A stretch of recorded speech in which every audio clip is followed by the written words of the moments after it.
Ladies and gentlemen, welcome back to our amazing channel, Sussex Squad Family TV. And please don't forget to hit the like and subscribe button, and please leave a comment below, people. I want to hear directly from you. Ladies and gentlemen, great news. Society of Editors withdraws claim that UK media is not racist. We all know that the UK media has been racist. They can't even pretend to hide their racism, and it is very amazing. The Society of Editors has finally withdrawn claim that UK media is not racist. Organization that represents UK newspaper editors says it will work to improve diversity in the industry. Well, that remains to be seen.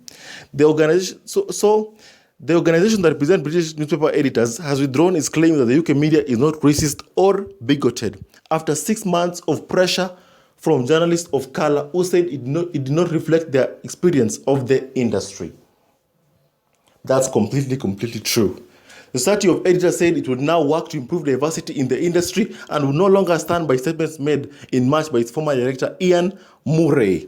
He had strongly disputed claims by the Duchess of Sussex that negative coverage of her relationship with her husband, Prince Harry, was motivated by her skin color. Those are complete lies. We all know everything that happened to Meghan Markle was based on racism. She was the subject of a relentless smear campaign orchestrated by the firm and the British tabloids, and most of the coverage of the Meghan Markle was completely, without a shadow of a doubt, racist. Prince Harry speaks about this in The Me You Can't See, where he said there were conversations about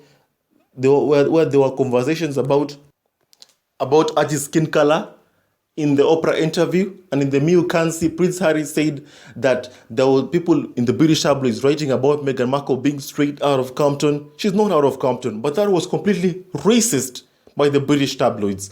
And then another one, the Prime Minister Boris Johnson's sister came out and said Meghan Markle is from the wrong side of the tracks, and that her exotic DNA would taint the royal family blue blood.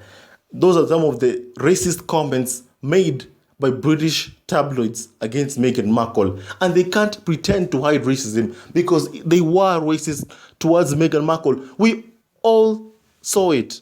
Forgive me for saying it right here, but I have to, because some people have developed some sort of amnesia into the racist treatment of Meghan Markle. And it's very wrong, people. Murray's insistence that the British media is most certainly not racist led to a scheme in the newspaper industry between editors who backed his stance and a group including The Guardian, which strongly disagreed. The subsequent row ultimately led to Murray's resignation and a crisis of confidence at the society. When Don Alford was appointed as the new executive director last month, more than 100 journalists of color pointed out that the organization has done little to deal with the impact of its insulting and ham-fisted blanket denial of racism. So they've absolutely done nothing. The ham-fisted blanket denial of racism has done nothing to improve the conditions of the UK on race relations in the UK. They condone racism in the UK, and it's because of them that people like Granit Xhaka, Marcus Rashford, and Sancho were racially abused after the Euro 2021 finals. We all saw that happen. And most of the racism, according to Twitter, came directly from the UK. Alford has now formally retracted the original claims and said her predecessors' comments on racism did not reflect the complex, challenging, and changing processes that all society, including the media, is experiencing. We also acknowledge the concerns of journalists of color who have discussed with us issues they have experienced, whether those problems are due to a lack of diversity in the workplace, career progression to senior levels, or facing hurdles in reporting stories and shaping the news agenda, she said. Nonetheless, Alford stood by aspects of the original statement. I would like to again affirm that the UK media has a proud record of calling out racism, and we also acknowledge that the UK media has never shied away from holding a spotlight up to those in positions of power, celebrity, or influence. I must deny that. I must respectfully call out that and say, no, that's completely wrong. The UK media condones racism and bigotry. To this day, the harassment of Meghan Markle continues even up to now.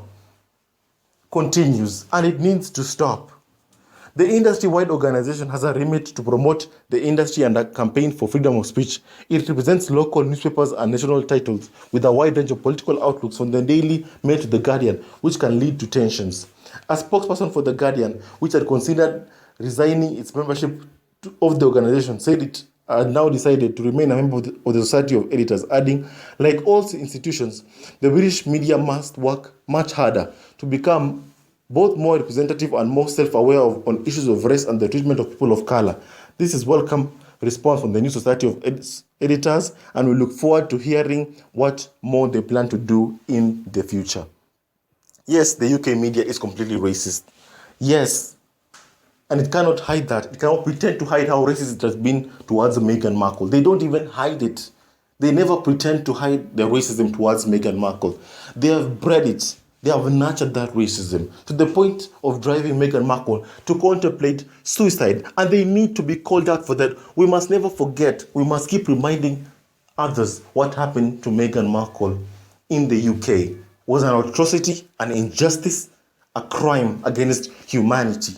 That's what it was. The United Nations Convention on Human Rights clearly stipulates that every single human being has a right to be treated with dignity. Meghan Markle was not treated with any form of dignity, manner, or respect, regardless of his race, or political affiliations or religious affiliations. He has to be treated with dignity.